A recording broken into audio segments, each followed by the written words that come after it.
નવસારીના ધારાસભ્ય રાકેશભાઈ દેસાઈએ પોતાના જન્મદિવસને સેવાકીય પ્રવૃત્તિઓ સાથે અનોખી રીતે ઉજવી સમાજ માટે પ્રેરણારૂપ ઉદાહરણ પૂરું પાડ્યું હતું।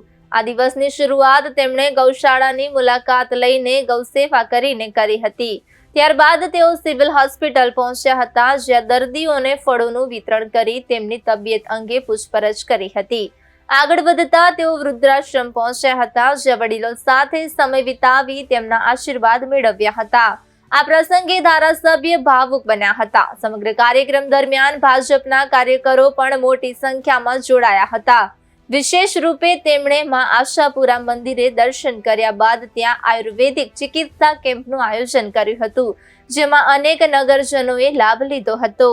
અંતમાં માતાજીના આશીર્વાદ સાથે કાર્યકરોની હાજરીમાં સાદગીપૂર્ણ રીતે કેક કાપી તેમણે પોતાનો જન્મદિવસ ઉજવ્યો હતો।